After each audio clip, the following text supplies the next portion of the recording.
Hey everybody, and welcome to the PC Gamer Show. My name is Tom Marks, your host this week, and most weeks, as it happens to be. With me today is Wes Fenlon again. Wes, glad to have you back. It's kind of your job, you know. It is my job at this point. Thing. Yeah, I know. I guess I don't have to say that every time then. Makes the people feel like they're in the routine, you know. They know, they know what's happening. I like to lull people into a false sense of security and safety, and then one day I'll just like change everything, and it'll be a podcast about like teacup pigs or something like that. It's the official Xbox Magazine podcast. We're also joined today over the internet by Steven Mesner. Hello, Internet.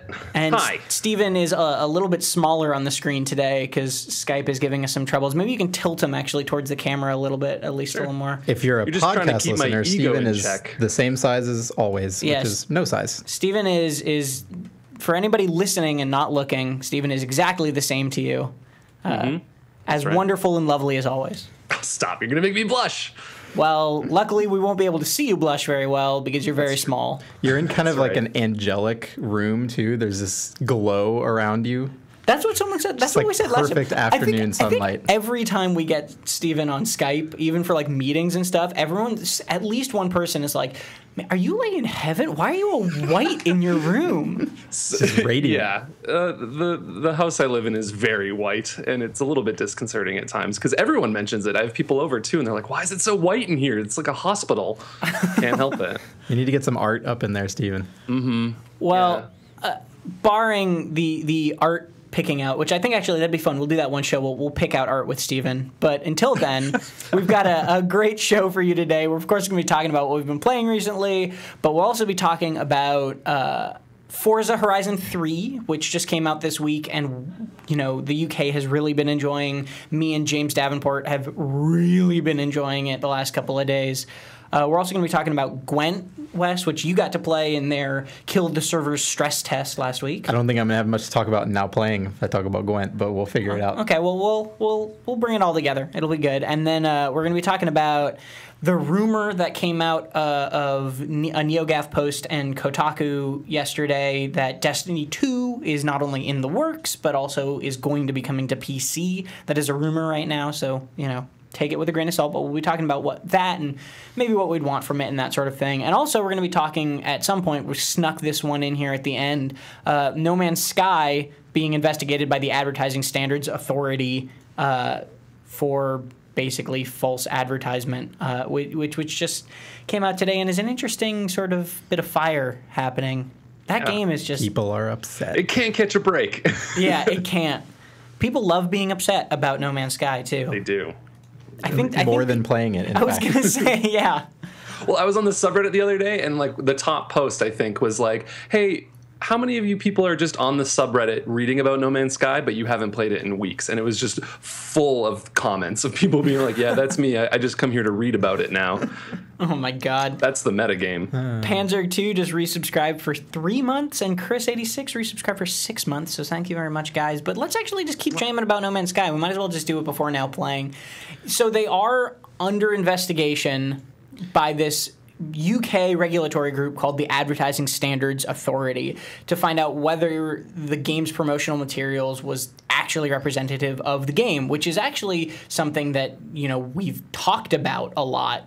And a lot of people have talked about a lot in the wake of the game was all these things weren't in it. Where was this? Where was that? And a lot of that is just people, you know, complaining. But also there were some things that were shown to be in the game even as close as like the week before it launched in those trailers that it was putting out, and then nobody could actually find.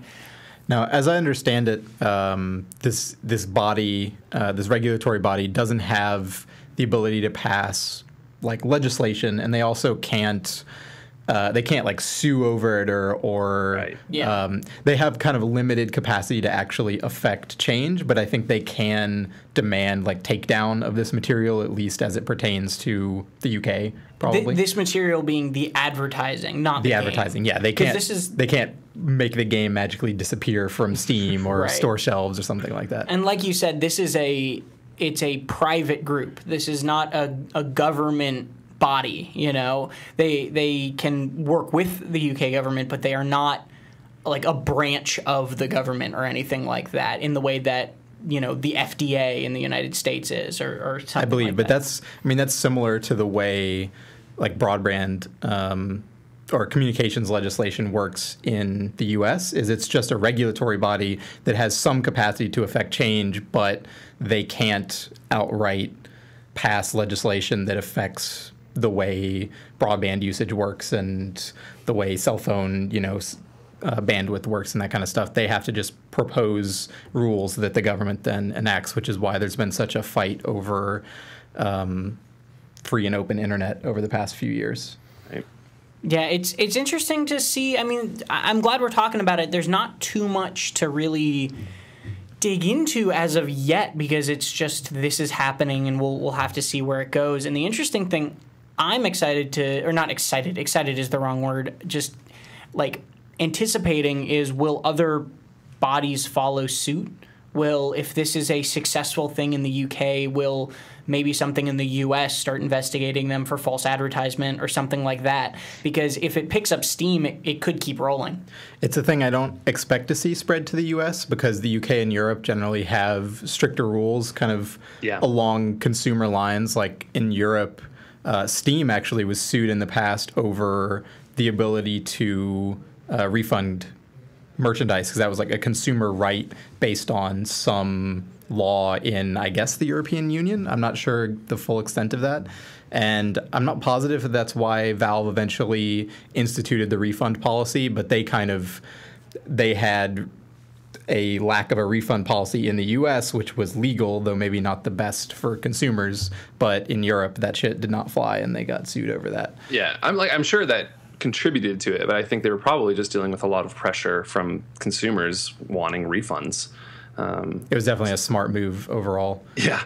Well, especially with like early access games and the type of things that they're allowing on Steam. Like it's the reality is it's not a safe marketplace to be spending money on. A lot of times you have to be really careful.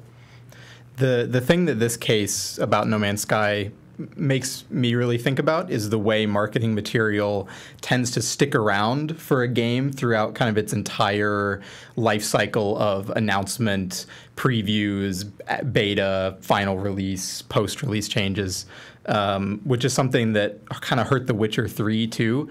And there were a lot of issues with the way No Man's Sky was shown off and the way they described features over time, right? But I think one of the problems is these companies will put out a trailer a year or two before the game comes out. It's obviously unfinished. Usually it's unclear to what degree that trailer is, accurate to what the actual game will be like.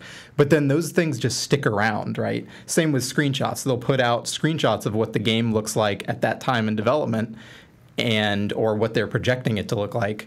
And then 3 years later, you're still going to see those screenshots on PC Gamer and GameSpot and on the Steam page and stuff, even if that's not what the actual game is like at release. Yeah. And that's a really hard, it's hard to decide exactly who is responsible for that. It's kind of some of that's the press, some of that's the people who make the game, but you can't just get that stuff off the internet, right? So if you just search for game name, chances are good in Google Images, you're going to see images from years ago from, concept art, like all kinds of stuff like that.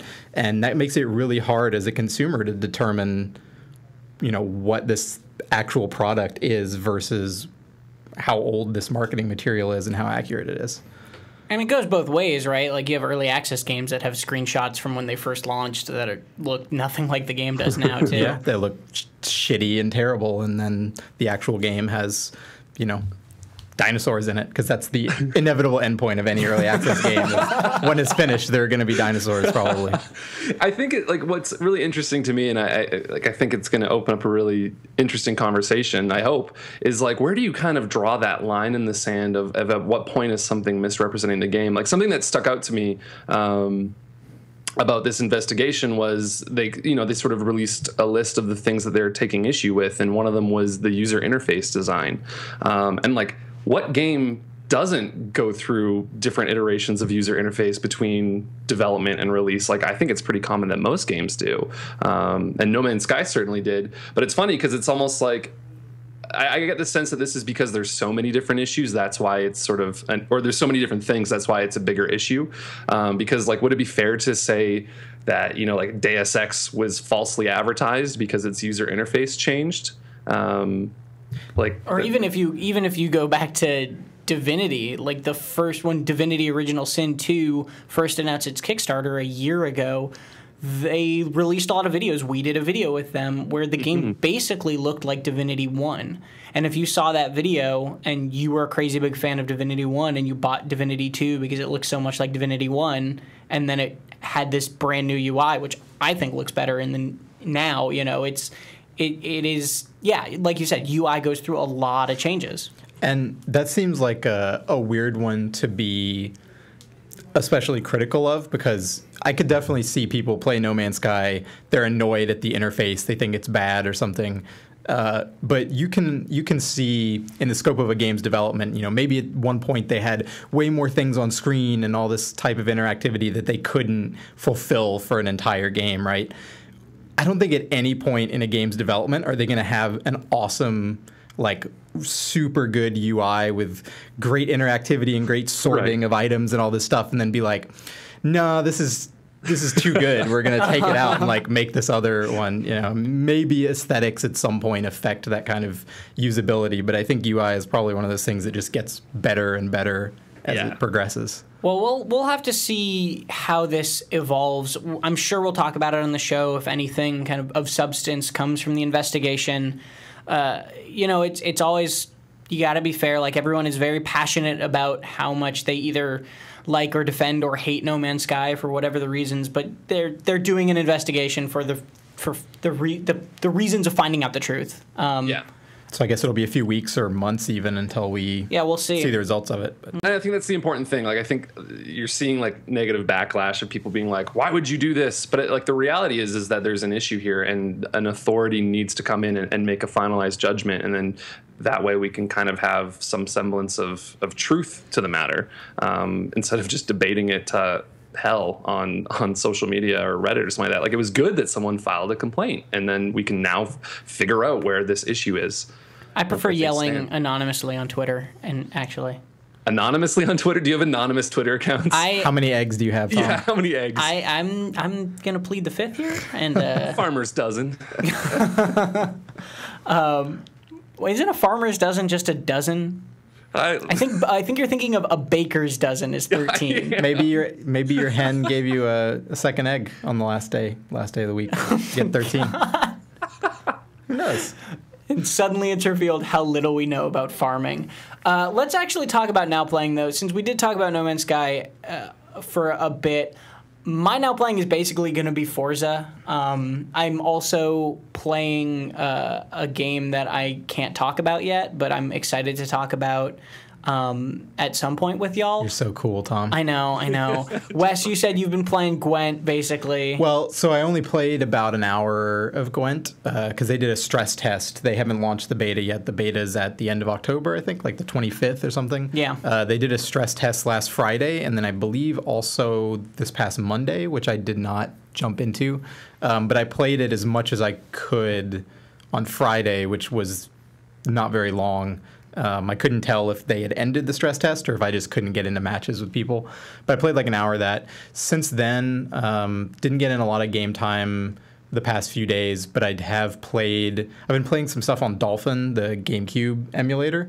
So I've actually been playing this old RPG called Baten Kaitos Origins, or Baten Kaitos. I don't know how to pronounce it. I've heard that name for sure. It's pretty decent. It's Monolith Soft, who went on to make Xenoblade, I believe, unless I might be confusing something there, but I think they made the what were they called? The Xenosaga games, and then they made the Xenoblade games, and it's like a card combat series, but it's basically in real time, so you have to be pretty fast with queuing up your cards, and it's really heavily combo based, so it's pretty fun.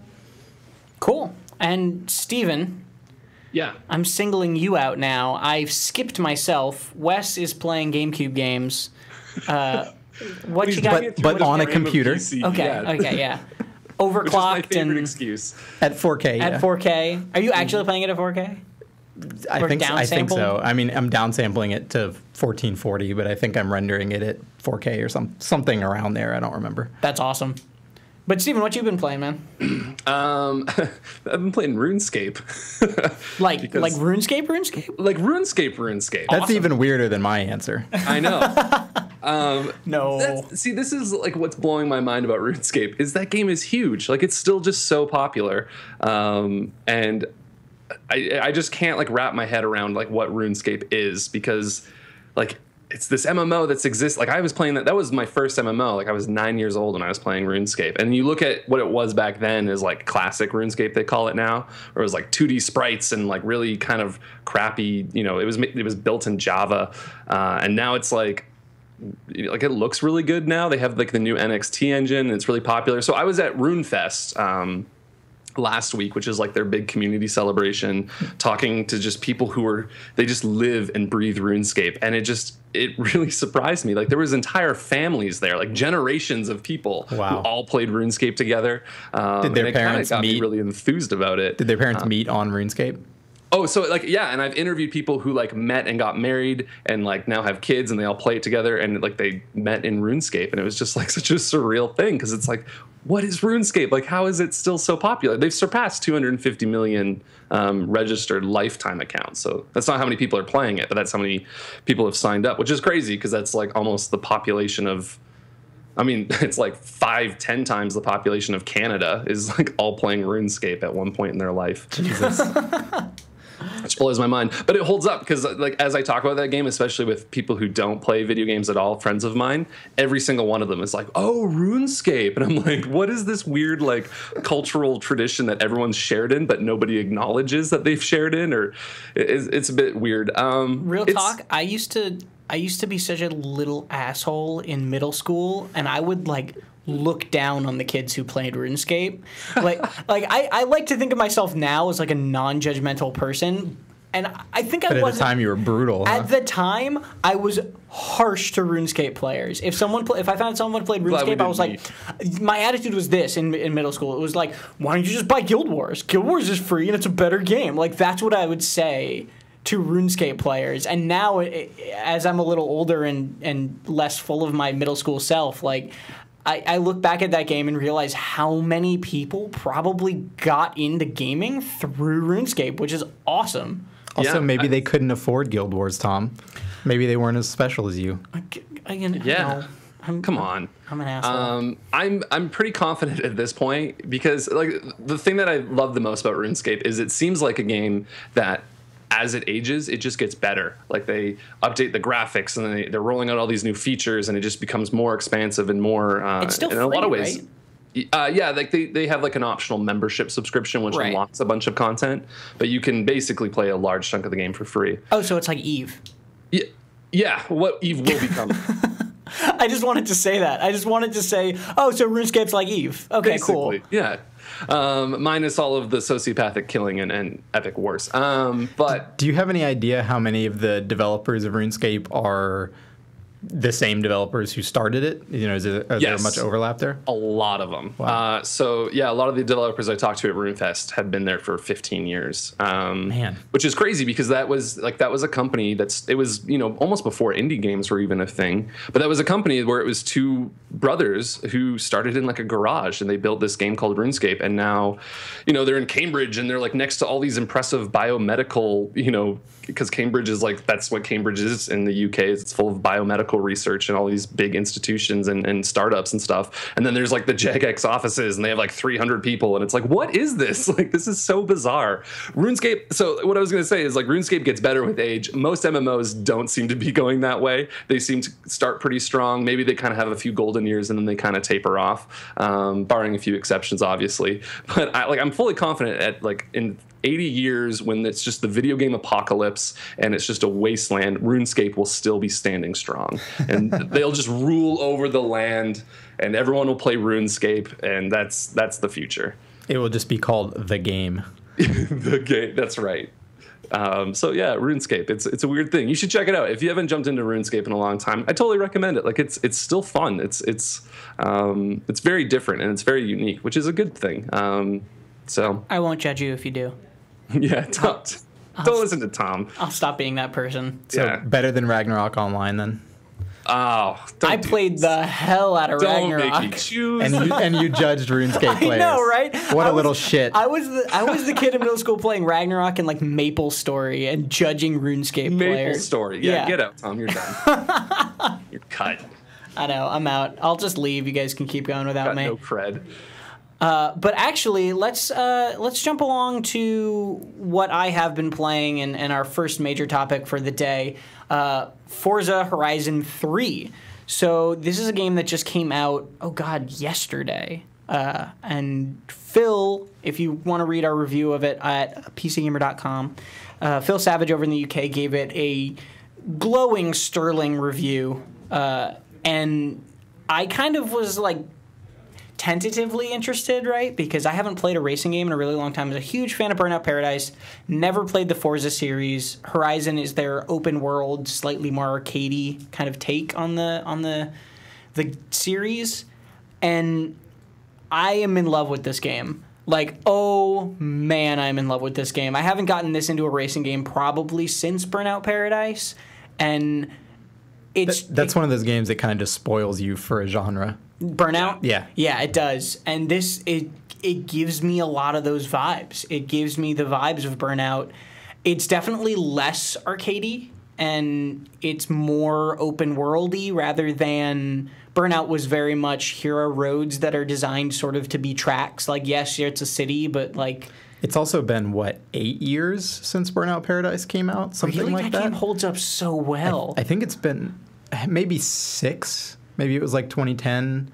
I think it was before that, though. I want to say 2008, something like that. So the technology to be able to do that has come such a long way. You know, they probably could not have designed an open world like Forza Horizon 3's that long ago and had it really just work well. Yeah. I think. Well, speaking of work well, a lot of people, like, I haven't had too many issues. Phil basically had none while he was reviewing the game, but a lot of people are having performance issues. Steven, I just saw you in the chat actually say that you're having problems. Yeah, they're not so bad that it's stopping me from enjoying it. I'm the same as you. I've only played a few hours, but like, holy shit, am I in love with this game already? Hopefully it maintains that. But yeah, I'm having really bad.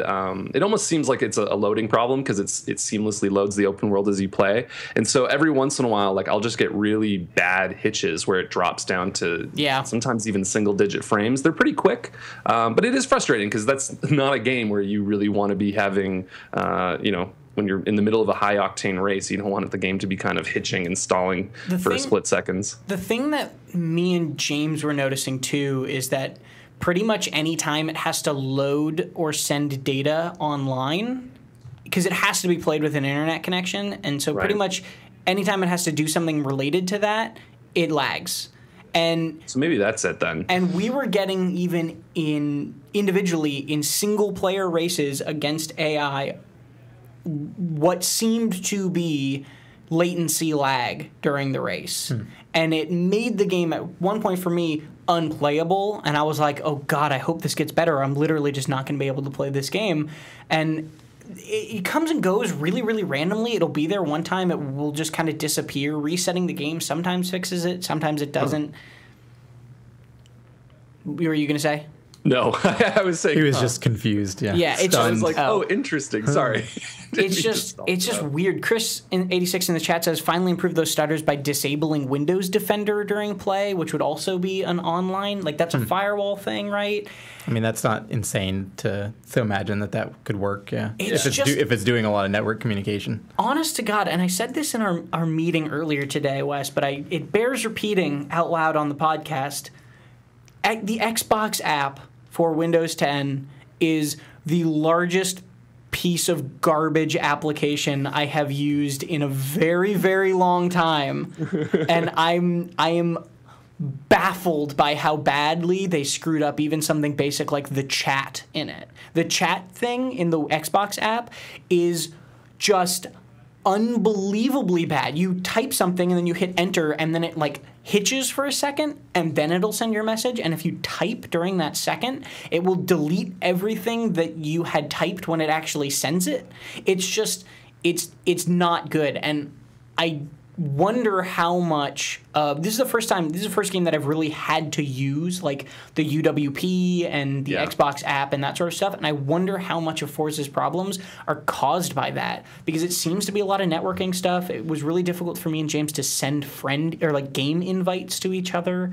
It was like the online stuff of Forza is really, really rough for how unbelievably fun the actual game is. I think there's a lot of just stuff that happened with the infrastructure of Xbox Live that is still hindering those games and that software on PC as well. The interface for the Xbox One when it launched was really bad, and some of that was the console design, the way they wanted to use it with Kinect, putting ads in it, all this different stuff. But a big part of it was they tried to change the way Xbox Live works to be more of a social media platform, right? So that you could have followers instead of just a friends list. You could have both. They kind of wanted to change the way party chat worked. Putting all that social element forward kind of meant they made it way harder to get to, I just want to send this person a message and I want to start a party with people. And you see that reflected in the Xbox app for Windows as well. It could be a really simple interface that's like, here's the recording software, here's your friends list, here's messaging, here's party. And like, just like give me the 4 features that I want out of this app. But instead, it's a bunch of columns with like news and social media stuff. So and weird. It's just, not only is it not an especially good layout, but it's just not putting forward the most important functionality of that software in your face the way it should be. And it's frustrating because I want to support the idea of having a cross-platform Windows Xbox interface where your friends can be playing a game on the Xbox and you're playing it on PC, and you're either playing together or you're at least in a party chat together. Like, that stuff's really cool, but it just doesn't work as well as it should. Yeah. It's kind of a mess. Tom, what do you like about it? Well, real quick, one more thing that I like, just the basic usability stuff was really annoying to me, and I could tell was designed a bit with a controller and kind of ease of use controller in mind, rather than all the buttons you have on a mouse and keyboard for like, I couldn't figure out a way, and if somebody in the chat knows how to do this and I'm just dumb, like, let me know, but me and James couldn't figure out a way to mute our own mics in-game without unplugging it. We couldn't figure out a way to do push-to-talk at all. We could only mute each other's mics. So, like, we were using Discord, but then we had to mute each other's mics in the game so that we could continue to use Discord, or we just had to not use Discord, but then we couldn't do push-to-talk. And so it's got a lot of weird things like that in it. But well, for stuff like that, you would just have to have that stuff built into a game for it to work. Yeah, I guess so. And which is not a thing you're going to have on a console game, basically. Yeah, and that was a bummer, but that's also not the end of the world. The things I do like about it is that I like that it just gives you cars like candy, man. Oh my goodness, yeah. The cars are all really, really fun to drive, and the different types of cars feel really, really different to drive. Like, you can tell immediately that if you take a sports car onto the dirt, you can't drive. Like, it just doesn't matter how good the car is. You're just going to spin out because you have no traction. But then the dune buggy is really, really good in the dirt, but then doesn't do well on the roads because it can't get up to top speed very well. And a lot of those little differences, the cars just feel really, really different on the different terrain. And they just throw cars at you for the beginning of the game. They're just like, here, just have some free ones. So whatever, choose between these 6. You want a Lamborghini at the start? Whatever, that's fine. Like, they're just totally okay with it. And what's the process for getting more? Is it accruing in-game currency and buying them? Yeah. So you get credits just from racing and doing tasks around the game world, and then you can either buy them straight from the in-game shop for their list price, or sometimes they go on sale, or there's also an auction house, and you can specifically go and buy cars from other people. So a lot of like rarer cars will go up on the auction house for like an insane amount of credits, because then some cars, some cars you can only get through every time you level up. You spin a wheel. And, like a roulette, yeah. Yeah, and you either get credits or a car, and that car is usually, or the cars you can get from that are usually a little bit rarer. Has any racing game done a genuine, like, Diablo-esque cars as loot system? Or Borderlands-esque with, like, stats on the cars? I don't know. I feel like The Crew is really close to it, but they did it kind of from the wrong angle. Because, like, in The Crew, all of the parts for your car, they were just like stats. So it was like your tires increase your traction by 2. And there was like different rarities and stuff, but it wasn't like the fun way of Diablo where you're getting these really sort of unique items that have all these different cool modifiers. It was just sort of like you're just grinding out slightly marginally better stats for, you know, your tires or your transmission or something. Yeah, you'd have to figure out how to combine that with a game that I think most racing games let you, at least of this kind of scope, let you, you know, change out your tires and change out your engine and upgrades and stuff like that. Oh, this game goes crazy with that. So you'd have to figure out how to meld that with a loot system, but I feel like you could somehow have a Borderlands style system where you're just getting randomly generated cars with weird different stats on them, and then you can, you know, they just need like unique modifiers, like this one has more nitrous or you know, something special about it, then you can then kind of tune around That'd it. be a lot of fun, actually, now that I think about it. I love the idea of like going to the auto shop in that game and like, you know, clicking all your gray cars and just like selling 12 like junk cars at once, and then, you know, disenchanting the rare cars to make epic cars. Like I'd play that, man. What would we call this RPG car game? I don't know. Think about that one. We'll come back to it. We'll come if you have any suggestions for the RPG car game in chat, let us know. That we're now designing. I think what I love the most about Horizon 3 right now is like that game makes such a fantastic first impression, and it just has like this, I don't know, it's been a while since I feel like I played a game that just seemed really optimistic and was just like, let's just have the most fun possible together. Because the moment you get into it, like, it's just, everyone's like, it's like a celebration and people are just partying and it's like, let's just take over Australia and like bash through houses and ruin fences, but it's okay. Nobody cares. Like, the homeowners aren't upset about it. And like, I don't know, it just has like this boundless optimism behind it that like I sat down last night and played, 4 hours and I couldn't almost stop because I was just having so much fun, and it was just, I don't know, it's like a really positive game in a weird way. So it's like the Magic Mike XXL of racing games. Yeah, that can be the box quote. PCGamer.com. That's right. I don't know if you felt that way about it at all, Tom, but like it just really kind of like, I don't know, like I was just smiling from the first 5 minutes, basically. I mean, the first real race they put you in is like against a car being carried by a helicopter, and you're racing through the rainforest, and it's like, just enjoy it. And on top of that, they're totally okay with just letting you ignore all the nitty-gritty stuff if you really want to ignore all that. Yeah. Like, you can completely ignore upgrades entirely, and they have these pre-built upgrades that you can do. You can download these really cool car skins from people who made them online for free, or you can, if you want, get into the like engine tuning timing of like every little piece of your engine can be tuned, and I think that's all stuff that carries over from the regular Forza series. Yeah. And they were just like, we'll just leave all that stuff in there, but also give you the systems to just ignore it, and if you want, like you said, Steven, just have fun and jump in a Lamborghini and drive through some fences for no reason. It's like a super flexible game. Like it's almost like a sandbox in a sense, because you can even, like, the idea of the game is that you're not just doing circuits and races that the game's sort of, making you do. It's you're designing them. So you go to a location and you build like a template for the race, and you decide which cars are going to be racing, like what's the theme of all the cars that are going to be racing, how many laps are going to be doing. Like, you're basically just tailoring and playing with all these different systems, and there's just layers and layers of systems. It's like, I don't know, it's like the Disgaea of of racing games. It is. It's just layers and layers of systems that you just tweak and manipulate for your own enjoyment. I want to go inside my engine and level it up to 9,999 and then do the same for my left tire and right go tire. into the tire. It's into the tire, inflate it. It's also funny in that game how bad some cars are and how they're completely okay with cars just being bad. So at one point, when you upgrade this one like festival, because that's what the game's kind of gameplay loop is you're trying to complete races to get fans. Getting more fans unlocks new areas of the map to have new races and stuff.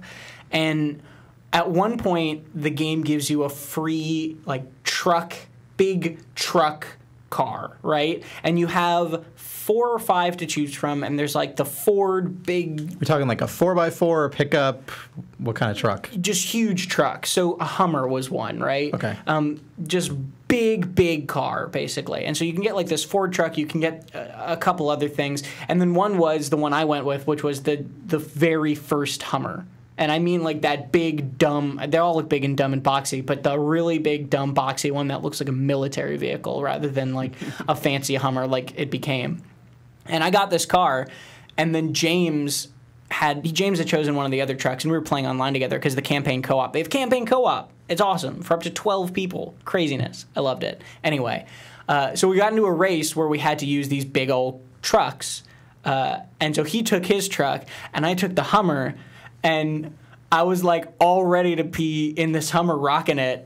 But I knew for a fact that it was the slowest car out of them. But when you get into a race against a bunch of good cars, and then you're in the oldest possible type of Hummer you can drive, I didn't finish. I was about 15 seconds away from the finish line when it ran out 30 seconds after the first place person had finished. Wow. Like, I was completely annihilated. And the game is fine with that. The game basically is just like, well, don't pick that car again, and like moves on.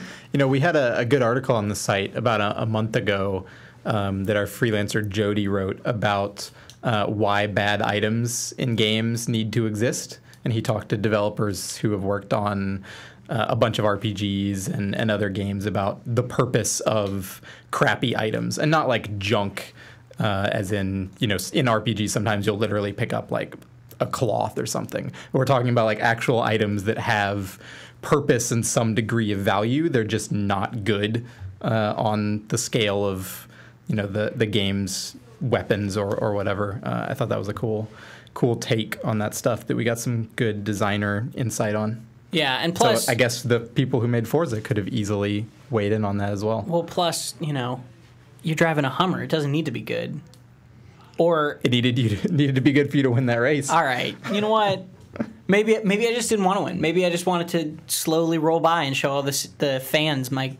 Okay, never mind. But like, you don't even need to win those races, because they very clearly say when they introduce the online component, they're like, it's not about winning. It's like, it's about being stylish and racing clean. And you can, like, if you race well, essentially, you can earn as much or more experience than the person who comes in first. Yeah. So it's almost like putting on a good show is more important than just, you know, straight winning. You get a bonus for getting in first, but you don't need to. And ironically, we won that race because you get... The way that the campaign co-op works is that you can do it in team races. So me and James were a team versus the 10 AI racers as a team.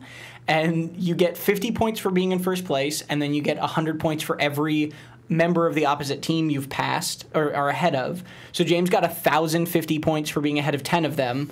They got 1,000 points for 10 of them being ahead of me, and then I got 0 points for being in last. But we won 1,050 to 1,000. You did it, Tom. So we did it. Good race. Yeah. Good race. GG, guys. Before we move on, let's just read out some of the great car game suggestions that we had in chat here. Carstone, starting it off easy. World of Carcraft, I think, is a pretty good one. Solid. Or Carcraft in general. Car Quest, Lara Croft and the Guardian of Cars. No Man's Car. Car Ramrod, which is a great Super Troopers reference that I love. Let's see, Sid Meier's Cars, and I think the winner as the last one is Car Citizen. Yeah. Oh, that's pretty good. Car Citizen's fantastic. That's brilliant. So I've got half of one. I don't know what the first word should be, but in a Cities Skylines parody, something Skylines, because Nissan Skylines, it's like that was the car All right. of the 90s, the tuner generation.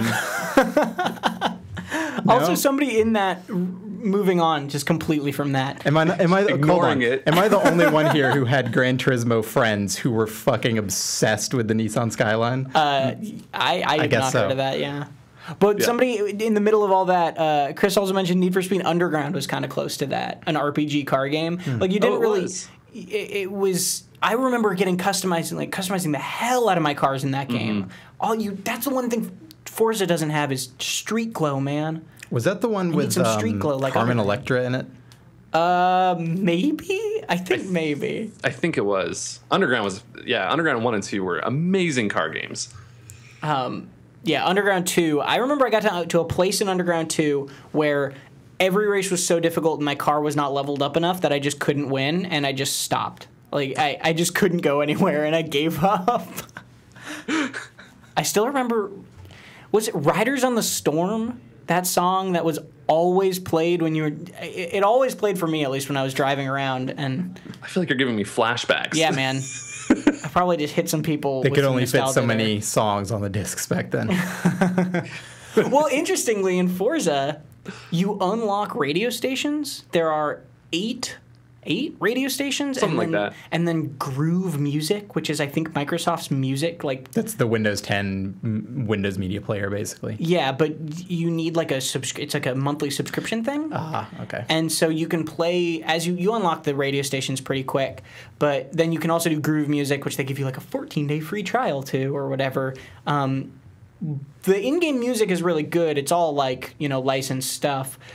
But they occasionally do a skill song on the radio where the DJ will be like, skill song coming at you. And then for the next, the entire duration of that song, you will get bonus skill points while you're driving. Weird. Or you can just turn the radio off. And I realized this morning, I was like, well, what if if I don't like this music or if it's playing too much, I'll just listen to Pandora, I'll listen to, Spotify, my own music while I'm playing. And then I realized the game actually kind of penalizes you for listening to your own music while playing it because you don't get those skill songs if your radio is off. I bet you could make a racing game or a Grand Theft Auto style game with recorded DJ segments like that, but then in between those segments, or use those segments as in-betweeners for actually streaming a internet radio station. Like you could totally stream in Pandora or whatever to the game and then interrupt that stream with your own audio clip and then switch back to the stream to just have whatever. I mean, radio. Euro Truck Simulator has the in-game radio, and there's Euro Truck Sim Radio that you can listen to, and it's it's an internet radio station, but it's for people playing Euro Truck Simulator, and it's so surreal. The one other thing I wanted to mention, Tom, is it freaking you out that you can choose your nickname and then the voice acting actually says your name? Yeah, they have it's pretty great. They have, it's I think at least 100. I can't handle it. 100 or so male names, 100 or so female names, and then 100 or so nicknames that are all voiced. So my GPS and my helper person calls me Scooter the entire time. Holy shit. I was going to literally ask you if you could use the name Scooter in the game. I might have to change mine to something that's not my name, because they had Steven, and I think this is the first time I've ever played a video game. Steven's common, but not that common. But it honestly gives me chills every single time that one of the characters calls me up and they're like, "Hey, Steven," and I'm like, "What? This is not okay. I can't handle it." I had my name set to Tom briefly, but you get to choose a player avatar that you barely ever see, right? But all the dude avatars looked like such douchebags that I couldn't bring myself to choose one. So I chose one of the female avatars, and it was really weird having them call me Tom while I had this long-haired blonde as my avatar. So I went with Scooter. But they have Abraham Lincoln and Bantosaurus Rex as they've got a bunch of weird, terrible nicknames too. But I love that they did that. I appreciate that it embraces. The game's just a lot of fun. Yeah, the goofiness. Yeah, all right, it definitely we should move does. on. Yeah, let's move on to Gwent, because Wes, you got a chance to play it like we were saying earlier. For those who are completely unaware, Gwent being the standalone version of the card game from The Witcher 3 that was just like a mini game and is now becoming an online game with eventually a single player campaign written or designed partly by one of the lead quest designer of The Witcher 3. Yeah, the single player campaigns, I believe, are being worked on, if not kind of helmed by the lead writer and lead designer of Witcher 3. As I understand it. That's crazy. So you get to play it actually against people, like against online. People, yeah. So in The Witcher 3, it was obviously against the AI, and that made it kind of it was a really fun mini game for an RPG because you were going around playing new people in each town, getting better cards from them, going to fight more, tougher opponents who had better cards, but it was kind of a linear scale, right? Like the people that you could play at the beginning of the game had pretty crappy cards, as you did. By the end of the game, you have much better cards, so you can't just go back to them and really play good competitive matches because your decks have improved. Obviously, they're changing the way the game is balanced for multiplayer so that that's not the case. It's not just play it for 10 hours, get all the best cards, and then you win because you're playing against other people. So they're bringing kind of the bluffing aspect into the fore of the game, changing a lot of mechanics so there's more interactivity between the cards. At least it feels deeper from what little I've gotten to play of the stress test so far. But it still feels like Gwent, and I still really like it. I think it's fun. Yeah, that's the main thing I'm curious about, though, is the changes that they, in my eyes, had to make. Because on this show, I've been down on Gwent a bit as a standalone card game. Not while I've been here, you haven't. Well, I'm excited for it to be a thing, but also, like you said, Gwent in The Witcher was so, I guess, two-dimensional would be a way to put it, in that if a card had the number 7 on it, it was better than any card with the number 3 on it, and that was just a fact. And there was no there was no reason for you to fill your deck with these cards that were just less good. So what did they do to change that? So the big I feel like the big pivot point in the original version of the game in terms of card strength was around hero cards and regular cards. And the hero cards would be like Geralt, Yennefer, characters like that, and they would usually just do like 10 or 15 damage, or that's how much strength they would have. Right. There's no real damage in this game because your cards, you're not attacking each other. It's just who has the bigger number on the board. So those cards would give you a lot of strength, but they couldn't be augmented by cards that would buff like a whole attack row. At the same time, they couldn't be damaged by cards. There's like weather cards that will reduce a whole row's strength to 1, basically. So they couldn't be affected by anything. In general, that still made them very powerful because you would really have to stack up a lot of cards to double their strength to overrule a couple hero cards. They're doing a lot more with that in the standalone Gwent. From what I played, there are now 3 tiers of cards. There's bronze, silver, and gold. And there are cards and abilities to promote bronze cards and probably silver to become gold cards. And gold is like the equivalent of the hero cards. So those cards still cannot be affected by abilities, or they can't be affected by weather conditions, they can't be buffed, etc. So you could have these really lowly units. I pulled off this amazing play in one of my matches where I had a bunch of this unit that was like 2 strength, I think, and when you played it, he summoned in 2 more identical copies of that card for a total of 6 strength. And then I had 3 of those in my hand, so I ended up getting 9 of those cards on the board. And if the opponent had a card that, like, there's a card called Scorch that kills the highest damage number strength cards on the board. There's also one now that kills the lowest strength cards on the board. So he could have easily played that lowest strength one and just wiped out all of my 2/2s, but he didn't have that card in his hand, and I was betting on him not having it. And then I played a thing that promoted all of those cards to gold, and doing that buffs them up to add strength to them to their power by becoming gold. So all of a sudden, my like 9 2/2s turned into 9 4/4s that couldn't be affected by weather conditions and couldn't be targeted by stuff. So I won that round really handily because there was just nothing he could do about any of those cards.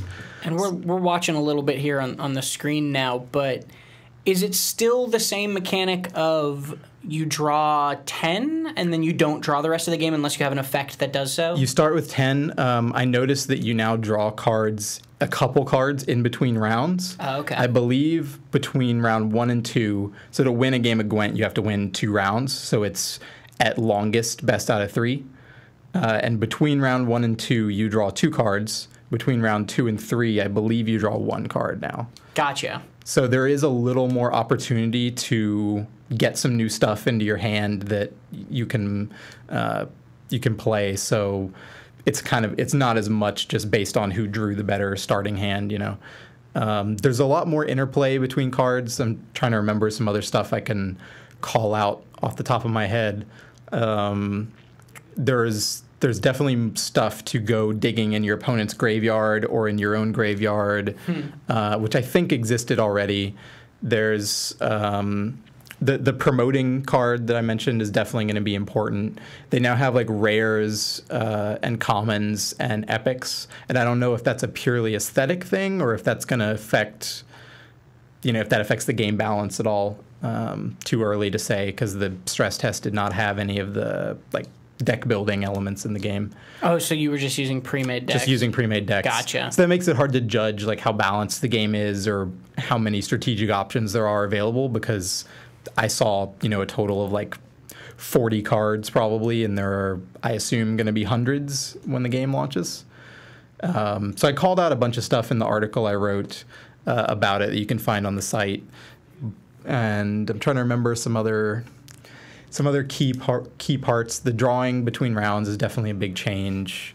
The making copies is a pretty big change because they also have a mechanic where if you play a card, it will draw from your deck cards of the same name or similar type. Like now when you play Eskel, or I'm trying to remember the other Witcher names, Vesemir, if you play him, he'll bring in the other 2 Witchers onto your board. But once you've done that, they're kind of all used up, right? Whereas if you play the ones that create copies themselves, that's something you can potentially keep using later in the game. So I think if you loved Gwent and The Witcher 3, you have a lot to be excited about. I definitely want to play more of it, but it's still really hard to tell how sustainable it will be as a multiplayer game. It's cool to hear you talk about it because it does sound like more about bluffing. It sounds more about kind of when do you go all in, when do you hold back, do you think your opponent's holding back? Because the thing I didn't like about Gwent in The Witcher 3 was if you just drew all your low-cost things, like you just lost, right? Like that was just the how it happened, There's definitely a lot of tension around the fact that they added they have Scorch, which kills the highest damage stuff on the board, but then they added one that kills the lowest damage, because there's really a game of looking at your opponent's numbers and saying like, okay, if I play a stronger card than what he has on the board right now, there's a chance that he's just going to kill it off with this card if he has it in his hand. At the same time, if I play a bunch of smaller cards that each have the same amount of strength, there's a chance that he'll be able to wipe all of those out with one go too. And it's hard to come back from 3 of your cards or something being wiped out at once, Interestingly, this is also the first kind of competitive card game that we're seeing enter the market recently, or at least getting bigger in the market recently, that's not just following the Magic the Gathering pattern of play creatures, attack your opponent, lower their life total, win. It's a very different pace. Yeah, there's no attacking your opponent. There's no...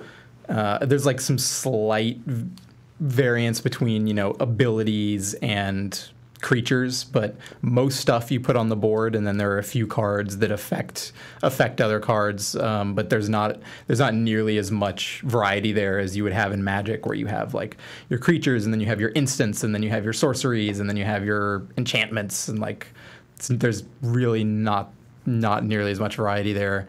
And I find it really refreshing not dealing with the mana element of the game. I like that stuff in Magic. I used to play Magic. It's fine in those games, but there are like 50 of those games, you know. Yeah. There's Magic, and then every other CCG basically uses some version of that energy system. So it's nice to play a game that's just do the math, make your number bigger than the other person's number, and think of all the ways you could have like a hard swing right at the end of a round to upset that. What are you hoping for from the single player? Because I know I've talked about how I'm excited for the single player too, and I think there's a lot of people. Somebody in the chat I missed said that they're basically only interested in the single player of the game. So, like, to you, what would the ideal campaign be? Like, would it be this long, epic thing? Would it be telling a story? Would it be how you unlock cards? Like, what type of form would you like to see that? As far as I know, if my memory's right, they said they're going to be like 10-hour campaigns, and there's going to be more than one, unless maybe they put one out and literally no one plays it and they lose a bunch of money on it or something, which is unlikely. The idea is telling side stories from the Witcher world. Some of them will have Geralt in them, some of them won't. I'm really looking forward to just seeing those writers who have proven themselves to be great at telling RPG stories. The Witcher 3 not only has a fantastic main quest line, but just awesome side quests just everywhere. I just want to see more of that stuff, just more of people interacting in that world, secondary characters going on adventures or dealing with stuff in Novigrad. I mean, they kind of have a history of doing like murder mystery stuff. They could easily do one of those in this game, and the cards really are just a stand-in for characters fighting each other. You know, they're pretty much all people or monsters or something. So I love the idea of it just being Puzzle Quest, but The Witcher, you know, with an actual cool story and accruing new abilities in card form. So I think that's pretty much what it's going to be. I can't see that being bad unless the writing just totally lets it down, which I don't expect to happen. See, now you make me want to play Puzzle Quest, but The Witcher. I mean, I think that's what this is going to be. Isn't Puzzle more or less? But Puzzle Quest is like Bejeweled, right? Yeah, but Bejeweled with like magic abilities or whatever. Oh, right. I mean, we've been there. You've done that. It's time for cards. Did you play? You played The Witcher, right, Steven? Oh yeah, and like Gwent was like, I mean, that was what what you were saying earlier about it not being sort of a derivative Magic game. That was what like always blew me away with Gwent playing that in The Witcher, because it was like you guys so clearly had an opportunity. CD Projekt Red so clearly had an opportunity to just make like another sort of an easy card game, and it was like, oh, you actually made something that's really unique and original. Whether or not that translates well to being sort of a multiplayer game remains to be seen, but I love Gwent. I'm super excited about it. So I don't think they've yet released any images or video of what they showed at E3 of the Gwent single player, which I got to see in a meeting, and maybe it's out there in a trailer somewhere, but I don't think it is.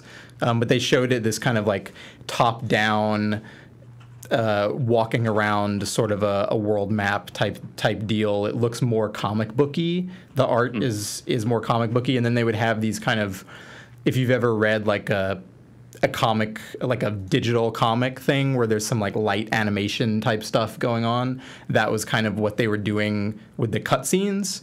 So think of the cutscenes, like the 2D animated cutscenes from Witcher 2,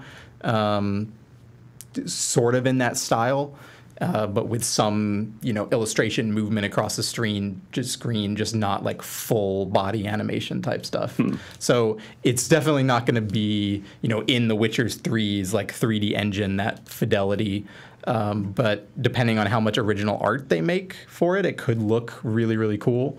And it'll definitely look different than a Witcher game has up to this point. Although the characters are still in a very recognizable style, but it will be a new way to experience the Witcher 3 stories. And they're still going to have Witcher style choices in there, where it's like, do you throw this baby in the campfire, or do you save it? Damn, that got dark quick. Do you remember that there's a quest in The Witcher 3? I guess you guys didn't play this one. No. There's a quest where you have to either throw a baby in an oven. Oh, yes. Or not throw a baby in the oven. Baby's fine though. I mean, well, spoiler. Or is it? Ooh. There's this woman's like, trust me, when I bring you this small thing, throw it in the oven. And Geralt's like, okay. And then she shows up, and there's people chasing her, and they're like, she stole my fucking baby. And she hands it to you. She's like, quick, throw it in the oven. And you're like, okay.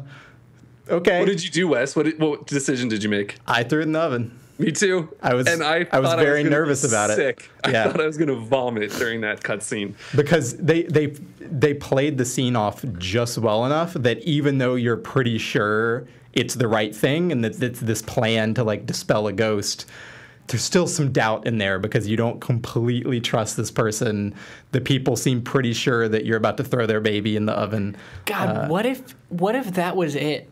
What if that quest line, even better, what if like 1 in every 100 people who played it just got a random other outcome and actually the oven just turned on? You just trusted a crazy person. To be honest, when I did it and it ended up being like the right decision to make, I did feel like slightly disappointed. Not that I wanted them to go there and I wanted to have to be subjected to that, but I felt like that would have been a really good commentary on like the nature of magic, which is that sometimes it's just a load of baloney. That was how I felt at the end of Toy Story 3. as they're being dragged into the lava or the trash compactor or whatever. I was like, this show just got so dark, man. Burning babies, Toy Story 3, like what's going on? There was no way they were going to do it, so everyone can just decompress for a minute. But if they did that, how amazing of an ending would that have been? Because the whole thing is about like accepting your irrelevance. Oh my God, that would have been pretty poetic, yeah. Like if that was just the end of the movie, they're all just holding hands and then they're just incinerated and they all Toy Story spoilers. And then fade to black. I'm not gonna lie, that was the closest I have ever come to crying in a movie. Was at the end when they all start to hold hands. Oh God, they got me. Played it out just long enough to give you like the emotional reaction to them dying, without having to then commit to it. I really hope everyone who's listening has seen Toy Story 3. It's a great movie. It's been out for like a decade. I don't think it's been out that long. It's like 5 years, right? Something like that. What? No way. Am I about to get really sad about the world? I know they're making Toy Story 4. That's 2010, so 6 years. What are we talking about? Let's move on to something completely related to PC games rather than Toy Story. Toy Story 3, the game. Let's talk about Destiny. Oh, okay. Yeah. Which is totally related to PC and 100% relevant to our interests. Panzer has not seen Toy Story 3. What have you done? Sorry. Okay. It's still a great movie. So like I said at the beginning of the show, Destiny 2, a rumor about Destiny 2 popped up on NeoGAF, which is, somebody on a comment thread on a NeoGAF thread being like, hey, my friend works at Activision and the Destiny 2 is totally coming to PC. And, you got to take NeoGAF posts with a grain of salt. That's not nearly enough to go on. But I hope I'm pronouncing the name right. Jason Schreier, excuse me. Jason Schreier over at Kotaku wrote a post that was basically like, we saw this NeoGAF thread and he'd heard similar things earlier in the year. And he's been he's got a good track record when it comes to Destiny leaks and his quote-unquote sources. So he might be a relatively a good source on it, but it is still just a rumor. We don't know. But the rumor is Destiny 2 is coming late next year and that it will be coming to PC. I've played maybe a total of like 6 hours of Destiny on a borrowed PS4. Steven, So you really took to it then, huh? Oh, yeah. Well, I didn't have, since it was a borrowed PS4, it didn't have PS Plus. So I got to a certain point where it was like, you should start grouping with people and doing these raid things, and then I couldn't, and so I just kind of drifted away from it. I didn't dislike it. I just, I couldn't do anything without PS Plus, and I didn't want to buy PS Plus for a borrowed PS4. But Steven, you played a good amount of it, right?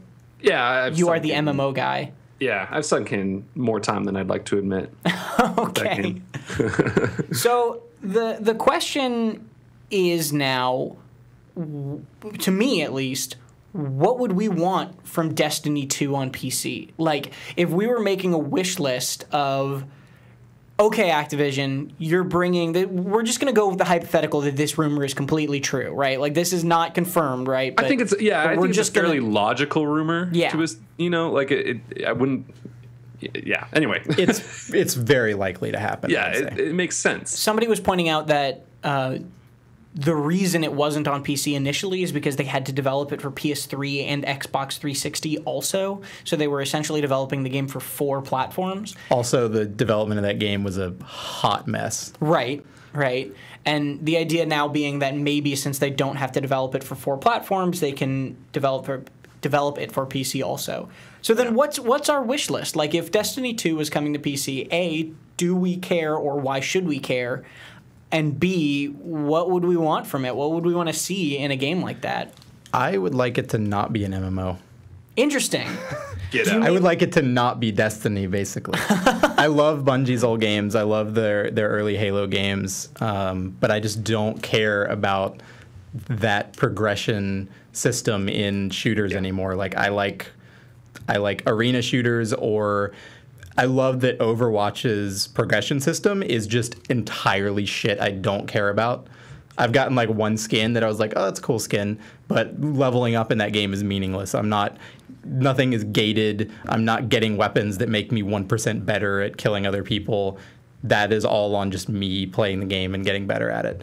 And that is completely opposite from what Destiny is, so I'll let you guys actually talk about cool Destiny stuff. I just don't have that interest. I think that's totally valid. I actually agree with you in a sense, because I think like you also like MMOs, unlike me, so yeah, and I do like MMOs. But my biggest complaint with Destiny was that Destiny was a game that was supposed to be like this beautiful marriage of first-person shooters and MMOs, and instead it just took the worst parts of an MMO, which was like this huge grind and highly repetitive tasks that you were expected to do over and over and over again, and that's like not the appeal of MMOs.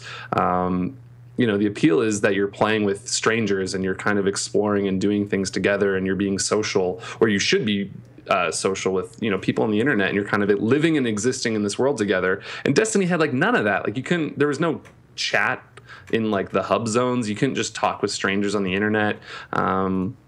A bunch of problems like that. So I agree in a sense. Like, I would like it to be less of like the structure of an MMO, but still have a lot of like the multiplayer kind of, running into strangers and kind of existing in a world together. It's interesting what you call the grind being the worst part of MMOs. I totally agree, but I feel like there's actually a really large portion of the audience who play those games specifically for that reason. Like, in the form of an addiction, or they just like that crawl. There are so many people who play MMOs solo, and they just want to grind from level 1 to 70. Maybe they enjoy the story and the world and stuff, but they're not as interested in the multiplayer aspect, which seems weird to me when there are so many games that have more interactive combat and systems that you could be playing than an MMO, which is all about that scope. Yeah. JBJ Blaze says, will Destiny 2 be the Division killer? The Division killed itself. Yeah. Oh, ouch. I think it'd be interesting also on what you were saying about it not being an MMO. It's interesting that Destiny is kind of already like almost what Guild Wars 1 was as an MMO. Yeah. A little bit. It's like these online hubs, and then you've got the difference is that there's online kind of open world areas, and then you've got instanced other things. I'm interested in seeing Destiny 2 if they do it right. As long as it's not like, and I know this is the same thing to say with every game that gets ported to PC, but as long as they like actually make it for PC and they're not just like making us use the Xbox app or something like that, like, I'm okay with it, and I want to see it. Here's a question that I have for you guys, though. Would it be free to play? Or excuse me, not free to play, like buy once and then no monthly subscription?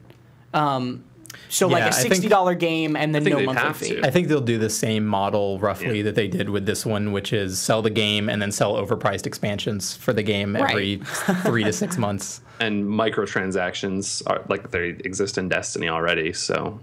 Right. Okay. So you guys think no, because it doesn't have a monthly subscription fee on Xbox or PlayStation, but you need Xbox Live or PlayStation Plus, which have their own subscription fees. Is that right?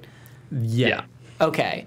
But that's about the platform, right? That's not about the game Right. infrastructure, really. So I think if they came out and they were like, okay, there's a subscription fee for the PC version, unless there was like a significant advantage to playing on PC, I think like that would be suicide. I think it would be a really bad move. Just in general with the landscape of online games, like subscriptions are really out of favor right now.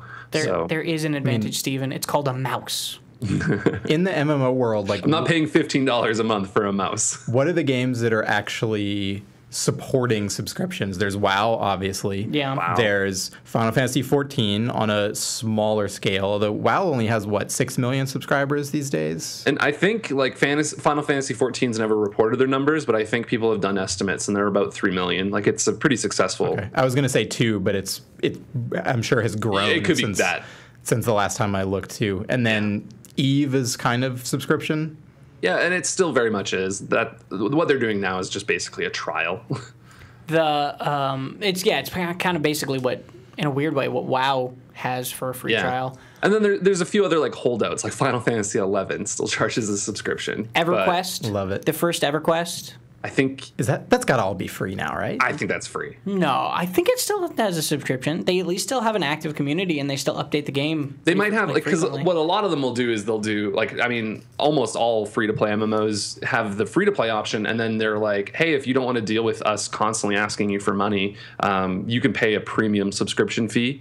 But it's not necessary. So that might be the case with EverQuest. I know it's the case for like Terra and Star Wars, the Old Republic and stuff. I would love if EverQuest was just so old that there was still an active subscription system that you could just completely circumvent and like play the free version, but there's just a web page from 2004 that you can go to and subscribe. They just like, if you just Googled the wrong thing, you accidentally end up paying for this free game. PCG Olgit says Elder Scrolls Online has optional ESO Plus, but worth it just for the craft bag, for example. The craft bag. That sounds like a very MMO-y sort of thing. Yeah, whenever I play free-to-play MMOs, I pay for the subscription because it's a convenience charge. And for me personally, I'm just like, I don't want to deal with like the free-to-play restrictions. Mm-hmm. So just give me as much of the full game as possible. But I hope Bungie makes another pure shooter someday. Outside it seems like Destiny is basically all they're going to be doing for the next at least 4 years with that contract they have with Activision. But maybe there's a world in which a version of Destiny could exist where the multiplayer is totally detached from acquiring items and stuff. People have told me that, it's balanced in such a way that if you're a level 30 player, you're not going to just totally crush level 2 players. But even like I just can't believe that there's not an annoying degree of variance there with higher level players having better equipment, that even if values are normalized, like there has to be some advantage. And there is. Like I think a big one is there used to be a gun where if you were looking down the iron sights, you still got to see your radar, which was a huge advantage because that would go away for everyone else. So even if the gun damage was normalized and the armor and all that stuff was normalized, like you still had this, skill advantage basically, or like an ability advantage over other people. So yeah, like I would love to see sort of just like a pure, like no advantages whatsoever kind of multiplayer. Because I haven't played Destiny, but I'm sure the gun feel and the movement feel and stuff is all great because Bungie it's fantastic. Is better than anybody at that stuff. In a big way, it is the reason you play Destiny, is that the guns and the shooting is just on point good. And that was the reason I always loved Halo over Half-Life. Like Half-Life does so much, Half-Life 2 specifically, like did so much revolutionary stuff in 2004 from a campaign design perspective, but I've never liked Valve's gun design. I've just never thought their guns were fun to shoot. They're fine. They don't have like much kickback. They don't have much nuance to them. Gun? The gravity gun's an exception. That's very kind of its own thing. But like the Half-Life guns never did anything for me. The Left 4 Dead guns don't do anything for me, but everything else in Left 4 Dead is so fun that it's about the interplay of stuff in Left 4 Dead. It's not about like, this shotgun feels amazing. But like Halo's weapons and everything else Bungie have designed, they always feel fucking perfect. Yeah. And I would love to play a game that has that just without having to grind shit. But it'll take, if they do bring it to PC, have to make the PC. I imagine they'll have to make the PC community separate from the console community. Yeah, probably. But then on top of that, oh yeah, they would have to. Yeah, it would just take a little bit of the redesigning the guns, because Tim always told me that there were like one of the stats for guns in Destiny was auto aim. You know, like it's guns that are actually just better, have a stronger auto aim than other guns, and you can't have that on PC. I was talking a while back about having played Destiny with this thing called the Zim 4, which lets you use a mouse and keyboard on consoles, and it's hilarious to have auto aim with a mouse. It's almost embarrassing. It's like weird and just feels strange, and if you had that as like a stat on a gun with a mouse and keyboard, it'd be very, very odd.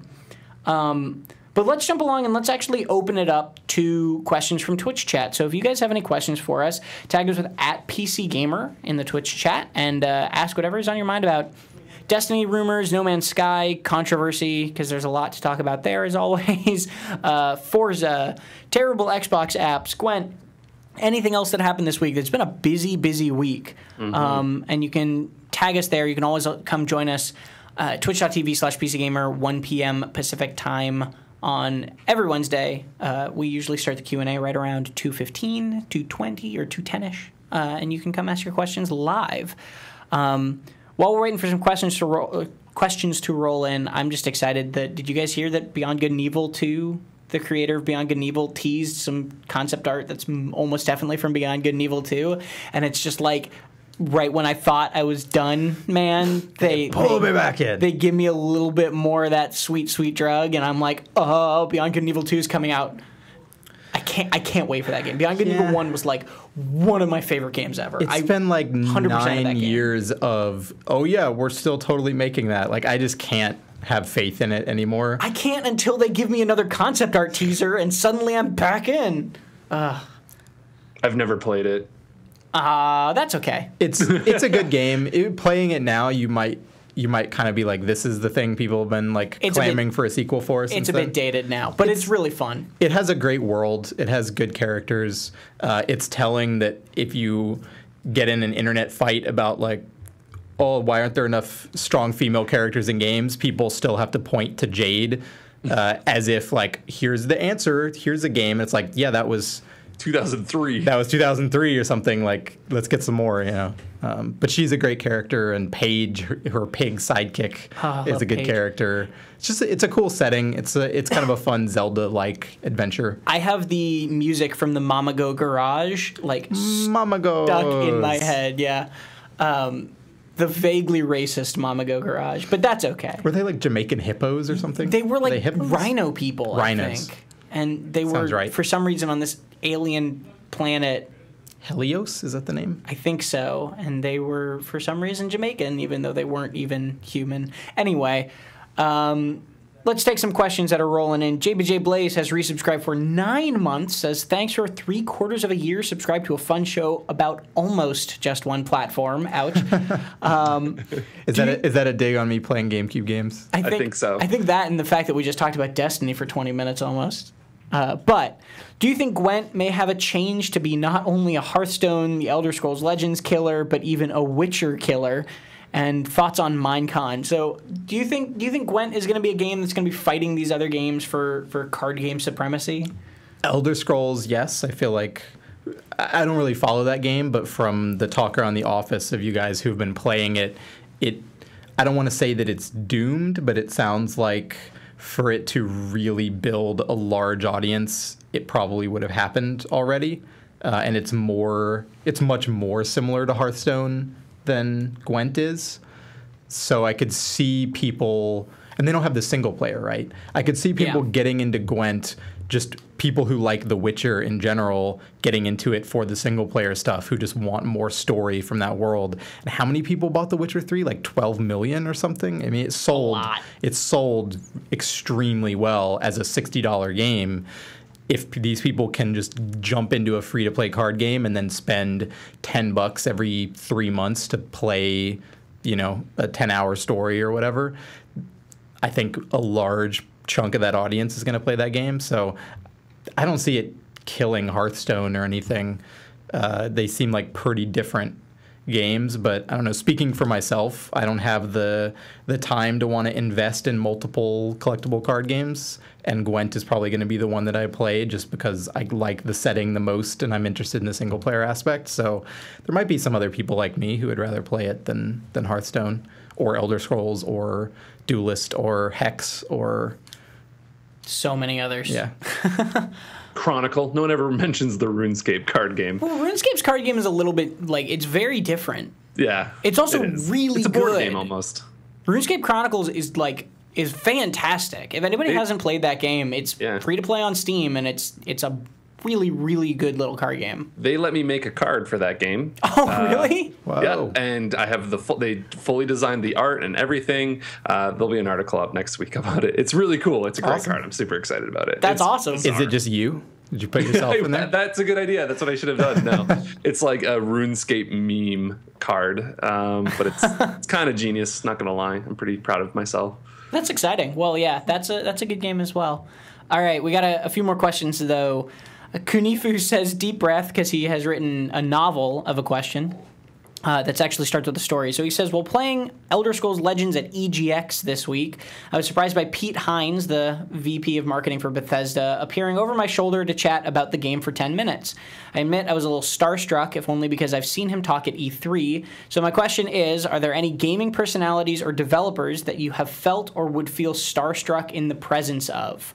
And then also says Virginia was his game of the week. So he was playing Virginia, that story narrative kind of Twin Peaksy game. Starstruck developers is an interesting thing because I am a type of person who tries very, very, very hard to not make a big deal about celebrities, but while internally freaking out about meeting celebrities.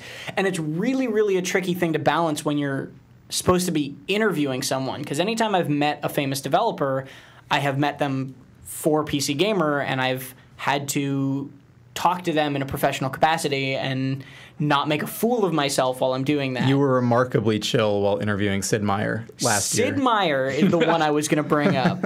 You guys can find this interview at youtube.com/PCGamer. I interviewed Sid Meier for the PC Gamer show back when it was a YouTube TV show, and I have not been more nervous for an interview before or after that ever. Sid Meier freaked the hell out of me, and not anything he did. He was great and cordial and really humble and like had very clearly been to 2 million interviews over the course of his life, but like, oh my god, I was nervous about meeting Sid Meier. In person, he's exactly the way he seems to be in any like video you've seen of him. He's just gentle. Like, I don't know if soft-spoken is quite the right word for him, but just very relaxed, very nice. He feels like kind of just like a dad, you know? Just has smart, intelligent things to say about games, and is just, yeah, he's just there. He's so nice. He's the person that I actually asked for a signature. I got him to sign a mouse, which I thought was pretty great. Now you can't sweat on that mouse though. I know, right? I've never been. Oh, sorry. Yeah, go ahead. Okay. I was going to say the other thing was that I was also pretty nervous meeting Tim Schafer, but not nearly as. He's another kind of very casual guy. So yeah, like I had a really awkward moment with Tim Schafer. So like when I first started writing about video games and was just first freelancing, the first event I went to was PAX, and so you're there and you're like, it's on. I got to be professional. I got to do my shit and I got to do it well. And I was talking with the Hyperlight Drifter guys before that game came out in their booth, and we were just hanging out. It was during like the press hour, so the show floor hadn't opened up. It was pretty quiet in there, and so we were just having this nice conversation talking about Hyperlight Drifter. And Tim Schafer just walked up.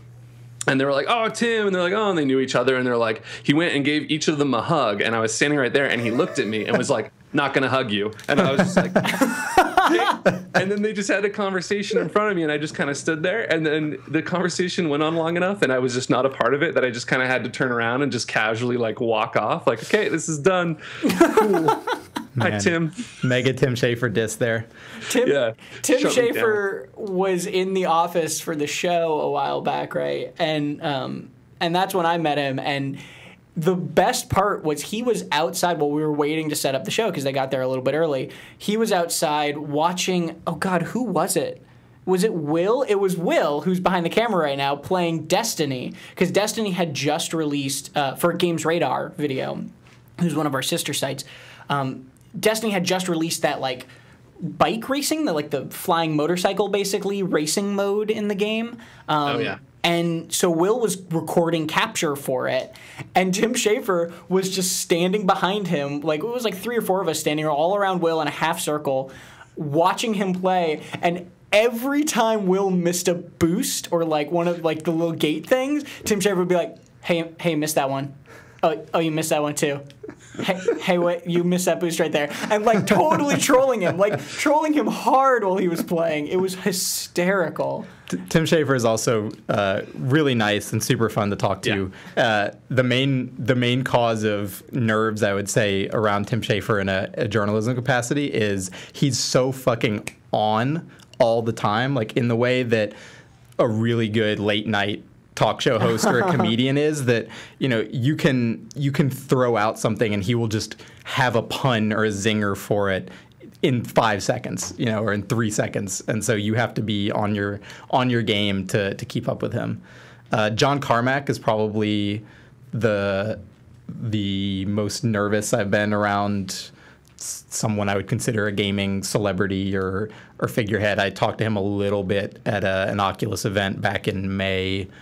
I think it was earlier this year. It was around GDC time, and only talked to him for a couple minutes, and he wasn't doing interviews. It was sort of weird. I tried to get some like one-on-one time with him, and the PR was just like, he has to go to a meeting now, and then they like took him out, and then he came back a few minutes later. But there was a time before this event started where he was just kind of sitting there, and so people naturally flocked to him and started asking him questions. And it's just like, okay, I'm probably going to have a chance to ask him one question and have some slight degree of human interaction here. What do I ask? Yeah. And he will have some incredibly smart answer for it, or judge you potentially based on if you ask stupid questions. Will you have my children? Yeah. What kind of smoothie do you like? Silence.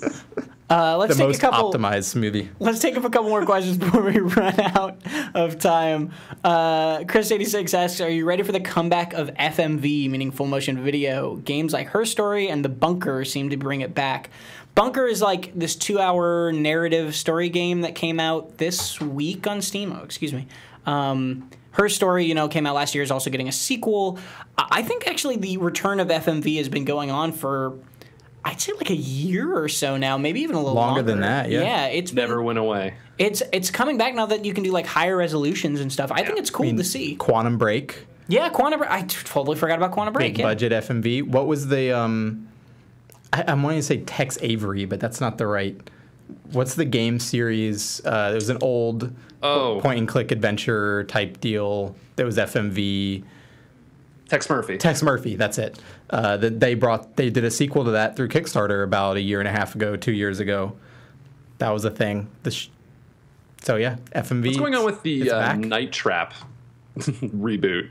There's a Night Trap reboot? That Kickstarter failed, right? Did it? I thought it had passed.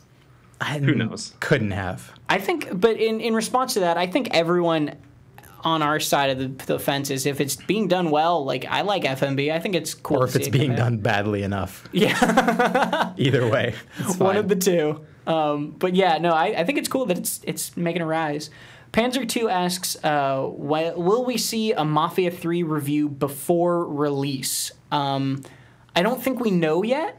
2K in general is usually pretty good about giving out early review copies, but it remains to be seen. So we always hope we get early review copies and that sort of thing, but it's just kind of up to them. I know that, who was it? Sam Roberts went and played. Yeah, he went to New Orleans, did a thing. And he had good things to say about it. So at least it's looking positive through previews, but those are never a full indication, are they? Let's see. Let's take a couple questions. That was all our subscriber questions, but let's grab one more from the layman that we can ask. I didn't mean to insult all of you. If you're asking questions, we love it. Let's see. There's a good one, actually relating to an article that Wes did earlier today, which is Cold Marcus 313 asks, Divinity Original Sin 2, great article online, I know, but any more inside info? That's in reference to Wes, you just did an interview with Sven, Yeah, I talked right? to Sven from Larian last week. We talked on like Thursday. I don't know that I have more inside info I can give you other than if you read the article I put up. So we just talked in general about what they're going to be changing throughout the early access process. They launched in early access like 2 weeks ago. The game's going to be in early access into 2017. I don't know if that's going to be, if the full version will be out in the spring or if it'll be out, at the end of the year. I think they're going to be in early access for a good while working on the game. So that was what the article was about, and we talked about balance changes and new systems they're adding and all that kind of stuff. One thing he mentioned is they have a tool with the game that if you've played it, when you start it up, it'll just say, hey, are you cool with us collecting data about what items you're using, all that, just total heaps of data that they'll use to analyze for game balance purposes. And they don't have the results from that data in hand yet. I think they're going to get that probably next week or something. So that's data that they will use to look very specifically at which character traits are people picking and which races and which choices do they make in which places and which skills are they using and how much damage or abilities doing and all that kind of stuff. So that's what they'll be using to really heavily tune mechanics that aren't working well and which items need to be buffed or debuffed and et cetera. So that's something that he'll probably talk more about in a Kickstarter update or a blog post or something in the future. But he didn't have that data to share with me when we talked.